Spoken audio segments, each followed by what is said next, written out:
지난 시간 우리는 초대교회의 첫 번째 기적을 보았고, 이 기적에 대한 첫 번째 해석, 베드로의 간증을 살펴보았습니다.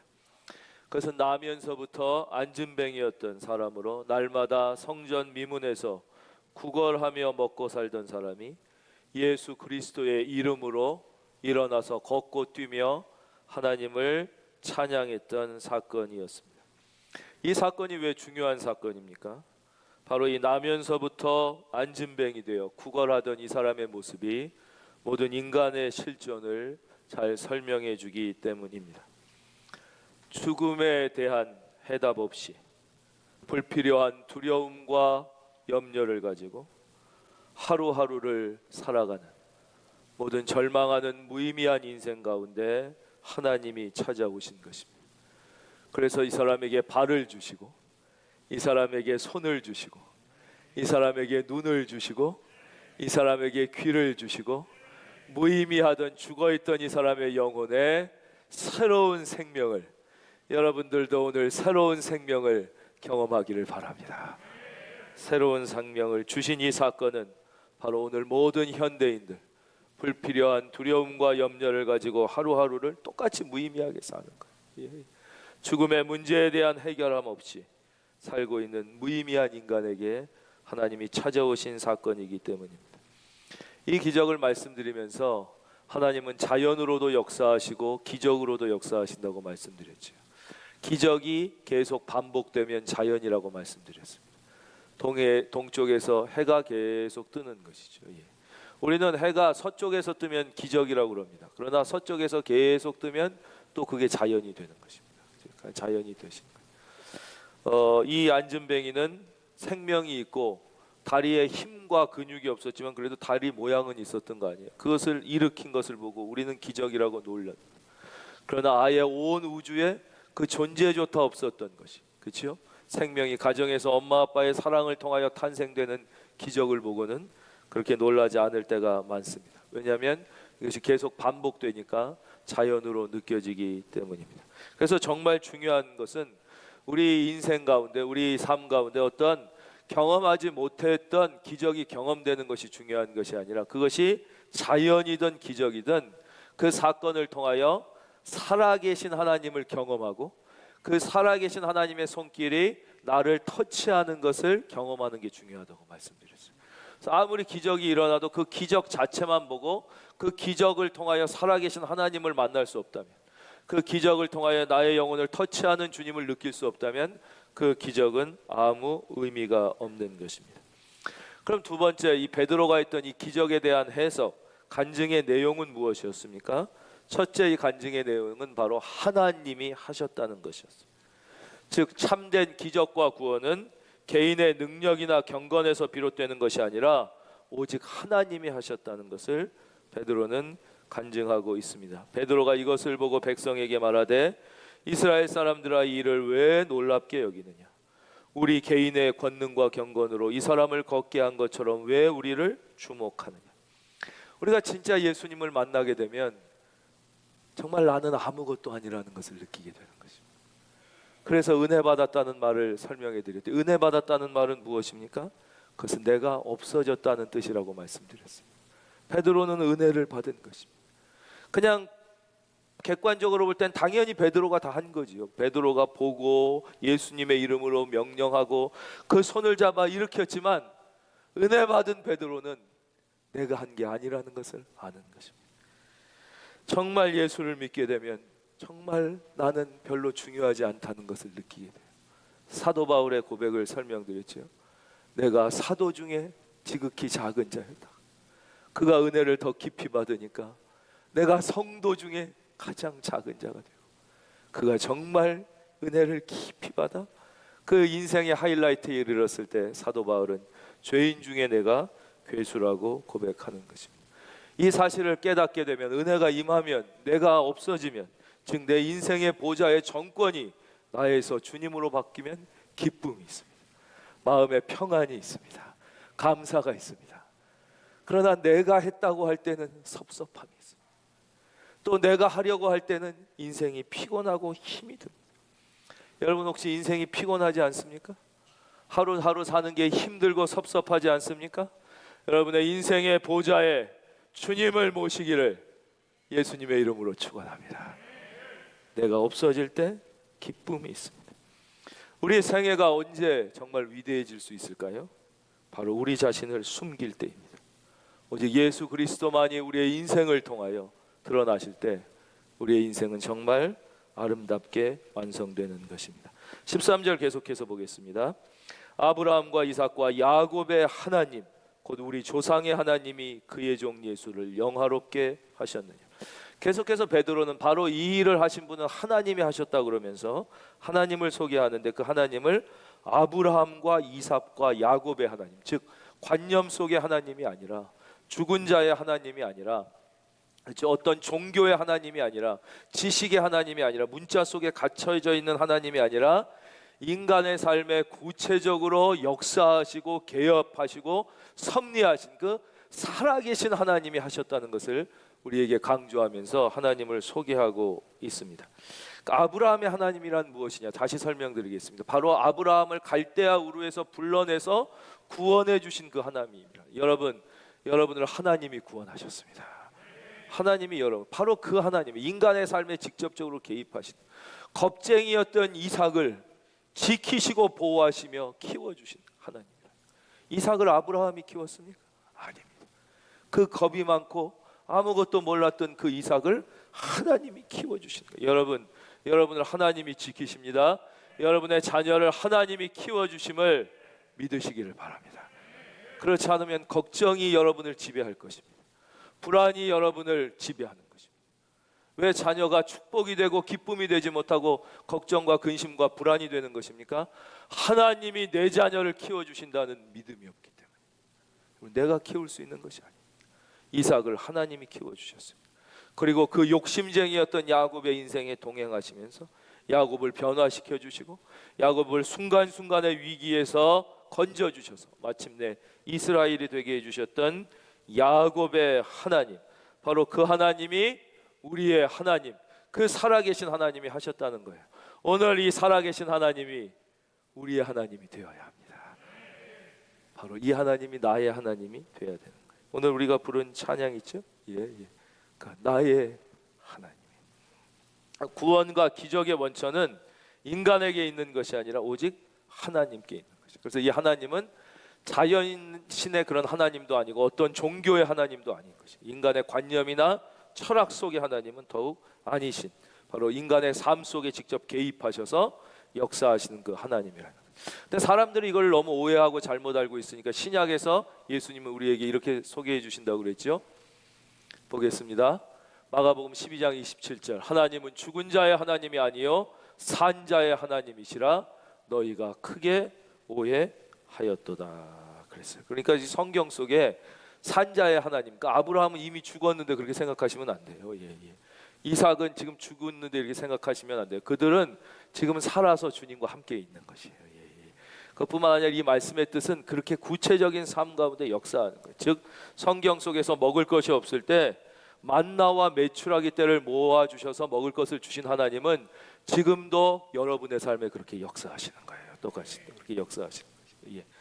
여리고 성을 무너뜨린 하나님, 그렇죠? 요단강을 갈라주신 하나님은 책 속에 인간의 관념 속에 문자 속에 죽어 계신 하나님이 아니라 지금도 우리의 삶에 실제적으로 구체적으로 개입하시는 살아계신 하나님이라는 뜻이죠. 다시 한번 축복하겠습니다. 오늘 그 살아계신 하나님이 여러분의 인생에 함께 계실지어다. 오늘 우리에게 그 하나님이 계셔야 되는 거예요. 그런데 그럼 이 기적을 하나님이 일으켜 주신 그 이유와 목적은 무엇이냐 하는 것이, 그 이유와 목적은 바로 예수님을 영화롭게 하기 위한 것이. 13절 보겠습니다. 아브라함과 이삭과 야곱의 하나님 곧 우리 조상의 하나님이 그의 종 예수를 영화롭게 하셨느니라. 즉 하나님께서 이 기적을 일으켜 주신 이유는 예수님을 영화롭게 하시기 위한 것이죠. 하나님이 여러분을 축복하십니다. 그 축복하시는 이유는 축복 자체에 의미가 있는 게 아니에요. 나사로야 나오너라 그래서 나사로가 죽었다가 살아났잖아요. 그렇다고 또 안 죽는 게 아니에요. 그는 또 죽을 것이에요. 그렇죠. 근데 왜 살리신 것입니까? 바로 예수님을 영화롭게 하기 위해서 살리신 것이에요. 여러분에게 주님은 왜 재능을 주시는 것입니까? 여러분에게 왜 축복을 주시고 여러분에게 왜 건강을 주시는 것입니까? 예. 어떤 사람은 내 병을 나으려고 하나님이 필요한 사람이 있습니다. 어떤 사람은 내 가정의 평안을 위해서 내 사업이 잘 되려고 하나님이 필요한 사람이 있습니다. 그러나 그것이 아닙니다. 하나님을 위하여 우리가 존재하는 것입니다. 하나님이.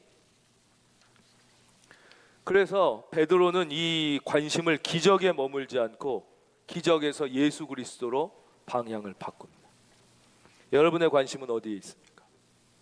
여러분의 관심은 기적에 있습니까? 예수님께 있습니까? 여러분의 관심은 축복에 있습니까? 예수님께 있습니까? 여러분, 예수님을 위해서 여러분이 있는 것입니까? 아니면 병이 낫기 위해서 예수님이 있는 것입니까? 세상의 모든 신은 나를 위해서 존재하는 게 맞습니다. 왜냐? 모든 신은 인간이 만들어낸 신이기 때문에 그렇습니다. 그러니까 내가 먼저 있고 내가 만들어낸 신이니까 그 신이 나를 위하여 존재하는 게 말이 되죠. 맞죠? 그러나 성경의 하나님, 살아계신 하나님, 참 하나님은 인간이 만들어낸 하나님이 아니라 하나님이 창조주이시며 그 하나님이 우리를 창조하신 것입니다. 바로 우리 베드로는 여기서 이제 계속 얘기합니다. 그러면서 이제 드디어 예수님을 집중적으로 설명하기 시작하는 것이죠. 그 다음 예수님을 설명할 때 처음 설명하는 게 바로 십자가입니다. 계속 읽겠습니다. 아브라함과 이삭과 야곱의 하나님 곧 우리 조상의 하나님이 그의 종 예수를 영화롭게 하셨느니라. 너희가 그를 넘겨주고 빌라도가 놓아주기로 결의한 것을 너희가 그 앞에서 거부하였으니 너희가 거룩하고 의로운 일을 거부하고 도리어 살인한 사람을 놓아주기를 구하여 생명의 주를 죽였도다. 이 14절, 13, 14, 15절 전반의 간증의 핵심은 바로 너희가 예수님을 죽였다는 거예요. 또 십자가예요. 여러분 혹시 맨날 목사님은 십자가 얘기만 또 하고 성경을 읽어도 한 얘기 십자가만 또 좀 나의 삶의 구체적인 문제에 대한 좀 해결책을 제시해 줬으면 좋겠는데, 나의 삶의 구체적 아픔에 대하여 좀 터치를 해줬으면 좋겠는데 맨날 십자가 얘기만 하고 십자가 얘기만 하고 그래서 너무 지루하게 느껴지십니까? 여러분, 십자가 얘기를 할 때 여러분의 마음이 뜨거워지기를 바랍니다. 지루해지지 않기를 바라요. 성경은 그래요. 계속. 왜냐? 여기서부터 신앙은 시작되는 거기 때문에. 우리가 예수님을 믿고 찬양도 하고 봉사도 하고 예배도 드리면서도 변화되지 못하는 가장 중요한 이유는 예수 그리스도를 내가 죽였다고 생각하지 않기 때문에. 베드로는 여기서 계속하여 반복해서 너희가 죽였다고, 네가 여러분이 바로 죽였다는 것이 핵심입니다. 그러니까 우리의 신앙이 언제부터 시작되느냐? 바로 십자가 앞에서 통곡할 때부터라고 했어요. 십자가 앞에서. 근데 예수님을 내가 죽인 게 아닐 때는 예수님과 내가 그렇게 상관이 없습니다. 다른 사람이 죽였다고 할 때 우리는 그것이 안타깝고 슬픈 사건이지만 십자가 앞에서 내가 통회하고 통곡하고 내가 회개하고 가슴 무너질 그런 마음을 느낄 이유가 없는 거예요. 왜냐하면 내가 죽인 건 아니니까. 예수님을 내가 죽였다는 것을 깨달을 때만 우리는 비로소 십자가 앞에서 통곡하게 됩니다. 그때서야 비로소 예수님과 내가 상관이 있어지는 거죠. 바로 이때 이 말씀을 듣던 사람들도 똑같은 거죠. 아니 그때 내가 골고다 언덕에 있지도 않았는데 대제사장과 바리새인들이 죽였지 왜 내가 죽였냐? 난 그때 로마에 있었는데.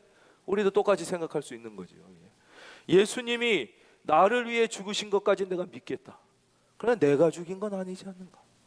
2000년 전에 나는 있지도 않았는데 그럴 때 예수님은 나와 상관이 없어집니다. 아무리 불편하지만 우리는 이 소리를 들어야 합니다. 그리고 우리의 영혼 속에서 내가 예수를 죽였다는 고백이 나와야 합니다. 그때 비로소 우리에게 진정한 구원이 임하게 되는 것입니다. 바로 통곡과 회개가 있고 예수님과 내가 상관이 있게 됩니다. 내가 죽였다는 고백을 도저히 못한다면 여러분 이렇게까지 원래는 객관적인 사실은 이게 맞는 거죠. 한번 다 같이 따라해 볼까요? 나도 예수님을 죽였다. 그렇죠. 나도 예수님을 죽인 것이죠. 그러나 어거스틴 이야기 또 해드리면 어거스틴이 그래서 마음에 깊은 질문을 가지고 있었잖아요. 만약에 이 온 우주 지구 위에 모든 인류 중에 예수님이 십자가에 돌아가셔서 구원해야 될 사람이 나 한 사람이 유일했다면 그래도 예수님은 십자가에 못 박히셨을까? 이게 어거스틴의 질문이었습니다. 어거스틴은 깊은 기도 속에서 그 해답을 만납니다. 예스, 그렇다. 모든 인류 중에 구원받아야 될 사람이 오직 나 하나뿐이었다 할지라도 예수님은 나 하나를 위하여 기꺼이 그 십자가를 지셨을 것이다. 그래서 나도 예수를 죽였다지만 우리의 고백은 나도 예수를 죽였다가 아니라 바로 내가, 왜냐? 나 하나만 구원받아야 한다고 할지라도 예수님은 바로 당신을 위하여 십자가를 지셨을 것이기 때문입니다. 그래서 내가 예수를 이 얘기 또 계속하는 거예요. 그러면서 베드로가 아주 놀랍게 예수님을 해석하면서 계속해서 소개하는데요. 보겠습니다. 15절, 생명의 주를 죽였도다. 그러나 하나님이 죽은 자 가운데서 그를 살리셨으니 우리가 이 일의 증인. 즉 너희가 예수님을 죽였지만 그 예수님은 죽은 채로 무덤에 갇혀 있는 게 아니라 하나님께서 그를 사망 권세를 풀어서 다시 살리셨고 우리가 이 일의 분명한 목격자라는 거예요. 내가 이 일의 증인이다. 내가 생명을 걸고 이 일을 분명하게 선포하고 있다. 여러분, 베드로가 왜 순교했습니까? 이 수많은 사도들이 왜 순교했습니까? 이 사람들이 뭐 도둑질을 했습니까? 돼지였습니까? 딱 하나, 예수 그리스도가 무덤에 갇혀 계신 게 아니라 죽음을 이기고 부활하셨다는 이 사실 증거하기 위하여 다 순교한 것이죠. 여러분, 예수님이 그냥 너희가 예수님을 죽였는데 죽은 채로 무덤에 갇혀 있지 않고 다시 부활하셨다는 사실이 왜 그렇게 중요합니까? 이 사실은 바로 하나님께서 우리도 다시 살리실 것이라는 이야기이기 때문이에요. 그래서 예수의 부활이 이렇게 중요한 것입니다. 베드로는 예수님께서 이렇게 살아나셨고 내가 이 일의 분명한 증인이다라고 하면서 16절 드디어 기적과 믿음에 대해서 계속 설명합니다. 그 이름을 믿음으로 그 이름이 너희가 보고하는 이 사람을 성하게 하였나니 예수로 말미암아 난 믿음이 너희 모든 사람 앞에서 이같이 완전히 낫게 하였느니라. 바로 예수 그리스도의 이름의 능력을 소개합니다. 그러니까 예수 그리스도의 이름의 능력은 가장 위대한 기적을 일으키는데요, 그것은 바로 영원히 죽을 수밖에 없는 우리의 영혼이 구원받는 기적입니다. 이게 가장 큰 기적이죠. 그 기적을 일으킨 예수 그리스도의 이름의 능력은 모든 초자연적인 기적을 일으키는 것은 그 앞에는 아무것도 아닌 것이죠. 바로 사도 바울은 그 이름을 위해서 선교사가 됐죠. 오늘도 우리 많은 선교사님을 영상으로 만났지만 바로 그 이름을 증거하기 위해서 자신의 모든 지식과 학문을 배설물처럼 여기면서 자신의 모든 과거를 땅에 묻고 전 세계 영혼을 구원하기 위해서 유럽을 품고 세계로 나아간 것이죠. 예수 그리스도의 이름이 어떻기 때문이에요? 그 이름이 모든 이름 위에 가장 뛰어난 이름이기 때문이에요. 예수의 이름이 능력이 있는 것은 그 이름이 모든 이름 위에 가장 뛰어난 이름이라고 성경은 우리에게 소개하십니다. 베드로가 어떻게 안진뱅이를 일으켰습니까? 자신의 경건과 자신의 지식이 아니라 나사렛 예수 그리스도의 이름으로 명하노니 일어나 걸으라 그랬어요. 왜냐, 예수 그리스도의 이름은 능력이 있기 때문입니다. 예수 그리스도의 이름은 우리를 구원하고 예수 그리스도의 이름은 우리의 인생을 영광스럽게 합니다. 그래서 우리는 예수 그리스도의 이름을 믿어야 하고 예수 그리스도의 이름이 우리의 이름이 돼야 됩니다. 여러분이 마지막 죽음 앞에서 사탄이 여러분을 찾아왔을 때 여러분의 이름을 물을 날이 있을 거라고 말씀드렸죠. 사탄이 네 이름이 무엇이냐고 물었을 때 내 직업이 아무개입니다라고 얘기하면 사탄은 여러분을 비웃을 것입니다. 내가 이 땅에서 어느 학교를 나왔습니다라고 얘기하면 사탄은 바로 여러분의 영혼을 끌어 지옥으로 데려갈 것입니다. 내 이름이 이규호라고 얘기하면 비웃으면서 그를 지옥으로 끌고 갈 것입니다. 여러분이 그때 예수 그리스도의 이름을 이야기한다면 사탄은 두려워 떨며 도망가게 되는 것입니다. 예수 그리스도의 이름이 여러분의 이름이 되기를 바랍니다. 바로 나는 사라지고 그래서 나의 삶을 통하여 오직 예수의 이름만 나타나야 되는 것이죠. 믿는 자들에게는 이런 표적이 따르리니, 마가복음 16장 여기서 이름의 능력을 소개해 주시는데요, 믿는 자들에게는 이런 표적이 따르리니 곧 그들이 내 이름으로 예수 그리스도의 이름으로 귀신을 쫓아내며 예수의 이름으로 새 방언을 말하며 예수의 이름으로 뱀을 집어 올리며 무슨 독을 마실지라도 해를 받지 아니하며 예수의 이름으로 병든 사람에게 손을 얹은즉 나으리라 그랬습니다. 이것이 바로 예수의 이름입니다. 여러분 다시 한번 예수 이름의 축복이 여러분에게 넘치기를, 여러분 예수 이름의 능력으로 악한 영을 쫓아내게 되기를, 거기를 넘어가서 여러분이 예수 그리스도의 이름으로 여러분의 삶의 문제를 해결할 뿐만 아니라 타인의 삶의 문제도 해결해 줄 수 있기를 주의 이름으로 축원합니다. 그것이 바로 예수 그리스도의 이름의 능력입니다. 그 다음 베드로는 우리에게 믿음이 무엇인지를 설명해 줍니다. 16절, 그 이름을 믿음으로 그 이름이 너희가 보는 이 사람을 성하게 하였나니 예수로 말미암아 난 믿음이, 이것이 믿음입니다. 우리 한번 저를 따라해 주십시오. 예수로 말미암아 난 믿음. 성경은 믿음을 아주 강조합니다. 믿음은 바라는 것들의 실상이라고 합니다. 믿음, 원어로 피스타스거든요. 믿음은 바라는 것들의 실상은 피포스타시스예요. 즉 받침대란 뜻이에요. 실체, 즉 이 받침대가 있어야 그 위에 무언가를 올려놓을 수 있듯이 믿음이 없이는 안 되는 거예요. 믿음의 받침대가 이루어져야 돼요. 믿음은 바라는 것들의 실상이요, 보지 못하는 것들의 증거. 눈에 안 보여도 그게 확실하든 실체가 있는 거라는 거예요. 예수님은 이렇게 말씀하셨어요. 할 수 있거든이 무슨 말이냐? 믿는 자에게는 능치 못하며, 피스타스, 믿음이 있으면 능치 못할 일이 없다. 그러니까 믿음은 이렇게 중요해요. 우리는 다 믿음 갖기를 원합니다. 그렇다면 무엇이 믿음입니까? 여러분, 믿음 자체가 결코 구원이 아니에요. 예수 그리스도만이 우리의 구원이신 거예요.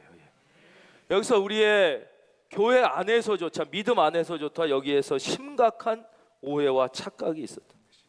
그러니까 우리가 예수 그리스도를 믿음으로써 구원을 받는 것이지 믿음 자체가 우리를 구원하는 게 아니에요. 많은 사람들이 믿음에 대해서 착각하고 오해해서 잘못 얘기했죠. 믿으면 된다, 믿습니다라고 100번 1000번 소나무 뿌리를 붙잡고 뽑으면서 믿는다고 하면 된다, 믿는다고 하면 이루어진다. 근데 그렇지 않습니다.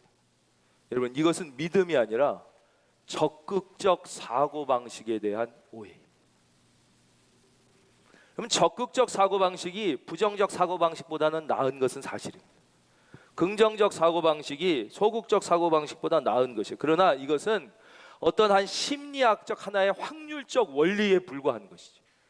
부정적으로 생각하는 것보다는 적극적으로 생각하고 할 수 있다고 믿고 된다고 생각하는 것은, 이것은 진짜 믿음이 아니에요. 믿음이 진짜냐 아니냐는 나로부터 나온 것은 믿음이 아니에요. 오늘 보겠습니다. 예수로 말미암아 난 믿음, 즉 이 믿음이 나로부터 나온 것이냐 예수님으로부터 나온 것이냐가 그게 중요한 것이에요. 즉 적극적 사고방식을 믿음으로 착각하면 안 돼요.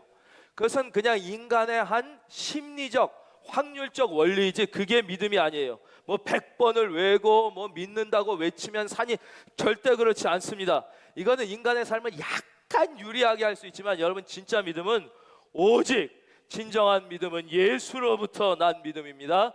예수로부터 난 믿음은 불가능을 가능하게 합니다. 없는 것을 있는 것 같이 부릅니다. 죽은 자를 살립니다. 안 되는 것도 되게 합니다. 여러분의 상상을 넘어서는 일이 일어날지어다. 우리의 경험과 합리와 상상을 넘어서는 죽은 자도 살리는 것은 인간의 적극적 사고방식이 아니라 오직 예수로부터 난 믿음, 예수로부터 말미암은 믿음, 이것이 믿음입니다. 믿음은 그 이상도 그 이하도 아닙니다. 그것이 믿음입니다. 진정한 믿음이란 내가 만든 믿음이 아니라 예수로부터 난 믿음입니다. 그래서 베드로가 뭐라고 그랬습니까? 인간으로부터 나온 적극적 사고방식이 아니라 예수로부터 난, 예수로 말미암아 난 믿음이 너희 모든 사람 앞에서 이같이 완전히 낫게 하였느니라. 그래서 진정한 믿음은 내가 만든 믿음이 아니라 예수님으로부터 나온 믿음입니다. 이제 우리는 이 베드로의 간증을 통하여 우리가 적용해야 될 몇 가지 내용을 좀 생각해 보겠습니다. 첫째, 우리는 하나님이 기적을 일으키시는 분임을 믿어야 합니다. 여러분, 하나님은 침묵하시는 분이 아니라 말씀하시는 분이시며, 하나님은 가만히 계시는 분이 아니라 일하고 계시는 분이심을 믿으십시오. 그걸 우리가 좀 어려운 말로 역사하시는 하나님, 이렇게 얘기하는 것이죠. 일하시는 하나님. 하나님은 인간의 상식이나 합리의 틀 속에 gat혀 계신 분이 아니에요. 그래서 때로는 하나님의 일하는 방식은 인간의 생각과 원리와 전혀 다를 때도 많습니다. 그러나 하나님은 언제나 새 일을 하시고 새 기적, 우리가 새 일을 행하시는 주라는 고백을 하는데, 이 새 일을 행하시는 주라는 말씀의 진짜 뜻이 뭐냐면, 자동차가 있어요. 근데 이 새로운 자동차, 더 빨리 달리는 자동차를 만드는 게 아니라예요. 하나님의 새 일의 개념은 완전히 차원이 다른 거지. 비행기를 만들고 우주선을 만들고 완전히 차원이 달라지는. 근데 우리가 믿는다고 하면서도 하나님이 새 일을 하신다는 그것을 나의 이성과 경험의 틀 안에 가두고 있으니까, 내가 볼 때 더 이상 길이 없으면 아무리 하나님도 못할 것 같으니까 절망하고 좌절하고 낙심하는 경우가 많아요. 여러분, 하나님은 내 수준이 아니야. 하나님은 새로운 차원의 새 일을 믿기를 바랍니다. 그러니까 우리의 상상과 생각의 수준을 넘어서는 이 사실을 믿고, 그러니까 하나님은 제한이 없으신 분이에요. 하나님은 안진뱅이에게 최고급 전동 휠체어를 공급해 주시는 분이 아니라 그 사람을 일어나 걸을 수 있게 믿으시면 아멘. 이게 하나님의 일하시는 방법이라는 것이죠. 둘째, 내가 죽인 예수라는 사실을 고백하십시오. 예수님에 대하여 이야기할 때 다른 사람이 아니라 나도 그분을 십자가에 못 박아 죽었다는 사실을 고백해요. 이 사실을 인정할 때에만 여러분에게 진정한 구원과 거듭남의 축복이 있을 것입니다. 세 번째, 예수님께서 부활하셨다는 사실을 믿으십시오. 우리가 예수님을 믿는다는 것은 2000년 전에 이 땅에 살다 갔던 어떤 거룩하고 훌륭하고 능력 많은 그 사람을 믿는다는 게 아니에요. 관념 속의 예수, 어느 종교의 예수, 어떤 지식의 예수가 아닙니다. 예수님을 믿는다는 것은 예수님께서 지금도 살아계셔서 내 인생에 개입하시며 역사를 섭리하고 일하고 계신다는 것을 믿는 것입니다. 그 살아계신 하나님이 지금도 보좌 우편에서 나와 우리를 위하여 중보 기도하고 계시다는 이 사실을 믿기를 바랍니다. 부활하신 예수님을 믿는 것입니다. 여러분, 예수님이 지금 여러분 곁에 계십니까? 그것을 믿는 것입니다. 여러분이 내 마음에 계시다는. 그래서 여러분 절대 지식으로 믿지 말기를 바라고, 종교 속의 예수를 믿지 말기를 바라고, 또 하나 부탁드릴 것은 습관으로 예수를 믿지 말기를 바랍니다. 교회 오래 다니다 보면 습관으로 예수를 믿는 분이 있어요. 여러분, 살아계신 예수를, 부활하신 예수를, 지금도 하나님 보좌 우편에 앉아 계셔서 나를 위하여 중보 기도하고 계신 그 예수님을 믿을 수 있기를 바랍니다. 마지막으로 여러분들이 예수님의 증인이 될 것을 약속하십시오. 베드로는 이 일에 우리가 증인이라고 얘기했어요. 베드로처럼 내가 이 예수 부활의 증인이다. 내가 이 예수 그 부활을 증거하기 위하여 내 생명을 조금 더 귀한 것으로 여기지 않겠다고 할 수 있는 고백이, 여러분의 약속이 있어야 합니다. 17절입니다. 형제들아, 너희가 알지 못하여서 그리하였으며, 왜 예수를 십자가에 못 박아 죽였느냐, 왜 그를 팔아넘기며 그를 무시하고 죽였느냐, 알지 못해서 그랬다는 거예요. 형제들아, 너희가 알지 못하여서 그리하였으며 너희 관리들도 그리한 줄 아노라. 그러나 하나님이 모든 선지자의 입을 통하여 자기의 그리스도께서 고난 받으실 일을 미리 알게 하신 것을 이와 같이 이루셨느니라. 사람들은 예수를 몰랐습니다. 당대 최고의 지식인들도 종교 지도자들도 빌라도도 예수를 몰랐습니다. 그래서 그들은 예수를 부인했고 예수를 죽일 수 있었습니다. 여러분, 그때만 그렇습니까? 오늘도 여전히 예수를 모르는 사람이 너무나 많습니다. 그렇게 수없는 골목마다 교회가 있고 그렇게 많은 예수 얘기를 듣지만 예수를 부인하고 여전히 예수를 모르는 것입니다. 자, 이제 한번 생각해 보겠습니다. 왜 예수를 모를까요? IQ가 나빠서 모르는 것일까요? 가방끈이 짧아 예수를 모르는 것일까요? 아닙니다. 교만해서 모르는 것입니다. 목이 곧고 뻣뻣해서 모르는 것입니다. 그것은 2000년 전이나 지금이나 똑같습니다. 그 당시에 권력자도 지식인도 대제사장도 왜 예수를 몰랐습니까? 그들이 머리가 나쁘거나 배움이 짧아서가 아니라 목이 곧고 교만해서 예수를 모르는 거죠. 오늘날도 마찬가지. 2000년이 지난 오늘도 우리가 왜 예수를 모르느냐? 뻔뻔하고 교만하고 목이 곧고 마음이 강팍해서 예수님을 모르는 거죠. 성경에 보면 마음이 강팍했던 대표적인 사람을 하나님이 이집트의 황제 바로로 소개합니다. 그래서 이 사람이 하나님이 그렇게 역사를 보여주시잖아요. 모세를 통하여 말씀해 주시는데도 마음이 강팍하고 교만해가지고 하나님을 못 믿는 거예요. 예. 하나님을 인정하지 못하는 거예요. 예. 그래서 끝까지 막 이렇게 거부하고 자기 고집을 세우지 않습니다. 성경을 읽을 때마다 그런 생각이 들지 않으십니까?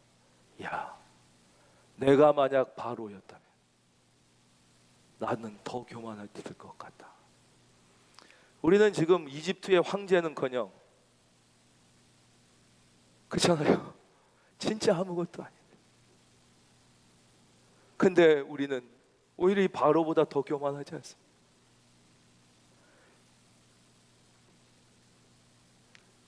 성령이 임하시면 그 마음이 녹는 것입니다. 그래서 은혜를 받으면 그 마음이 녹게 되는 것이에요. 예. 그래서 우리가 그 예수님을, 그 돌 같은 마음이 솜털처럼 부드러워져서 이제 주님 앞에 울며 통곡하며 그분을 모셔드리게 돼요. 그러면 왜 우느냐? 첫째, 너무 부끄럽고 미안하고 죄송해서 우는 거지. 나를 위하여 십자가에 못 박히신 그분을 부인하고 경멸하고 무시했던 게 내 과거가 너무 부끄럽고 죄송해서 울고, 그 다음에는 그런 목이 곧고 교만한 나를 그럼에도 불구하고 은혜를 베풀어 주셔서 구원해 주신 그 은혜가 너무 감사하고 감격스러워서 우는 거예요. 그래서 눈물만 나는 거예요. 십자가 앞에 서면 죄송하고 부끄러워서 울고, 그 다음엔 감사하고 감격해서 우는 것이, 이게 바로 회개예요. 여러분에게 이런 눈물이 있기를 주님의 이름으로 축원합니다. 이것이 바로 회개입니다. 하나님 앞에 나와 눈물 흘리며 통곡하며 찬송을 부르기만 하면 눈물이 나는 거예요. 찬송을 듣기만 하면 영혼이 찌릿찌릿해지는 것이죠. 회개. 그래서 마지막 19절이에요. 그러므로 너희가 회개하고, 19절에서는 이거 하나가 제일 중요합니다. 회개하고. 그래서 이 베드로의 간증의 마지막 결론은 회개하라 이것입니다. 회개하라. 예. 회개. 회개할 때 이제 놀라운 일이 일어나게 돼요. 이제 구원받게 되죠. 돌이켜 죄 없이 함을 받으라.